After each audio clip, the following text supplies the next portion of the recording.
ফিফার অ্যান্থেম সংটি অবশেষে রিলিজ পেল, কিন্তু গানটি নিয়ে হচ্ছে হাসাহাসি, আলোচনা ও সমালোচনা।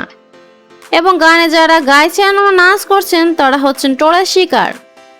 বন্ধুরা, আমি আমার চ্যানেলে অন্য একটি ভিডিওতে দেখিয়েছি গানটিতে গান করছেন ও নাচ করছেন নোরা ফাতেহি।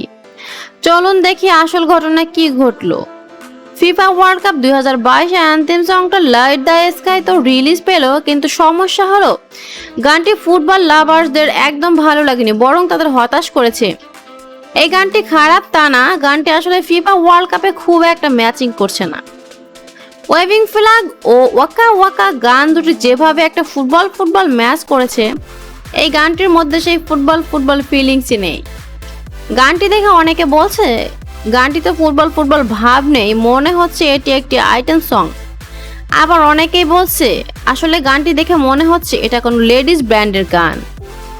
আর নোরা ফাতেহির এই হিন্দি ভার্সনটা দেখে অনেকেই মন্তব্য করছে নোরা ফাতেহিকে দেখে মনে হচ্ছে তিনি সাকি সাকি ও দিলবার গানের মতো কোনো আইটেম গানে ডান্স করছে। আবার অনেকেই বলছে এটা থিম সং এর চেয়ে ডিস্কো সং বললেই বেশি ভালো মনে হয়। আর এই অ্যান্থেম সংটি কখনোই ওয়েভিং ফ্ল্যাগ ও ওয়াকা ওয়াকা গানের ধারে কাছেও যেতে পারবে না বলে দর্শকদের ধারণা। আসলে গানটি করে নোরা ফাতেহি বড় ধরনের একটা ট্রোলের শিকার হচ্ছেন। শুধু তাই নয়, ওয়ার্ল্ড ফিফা কাপের একটা মুড নষ্ট হয়ে যাচ্ছে। এই লেটেস্ট ভার্সনের অ্যান্থেম সংটিতে একটু বেশি মিউজিক কালেকশন ব্যবহার করে বলে জানা গেছে।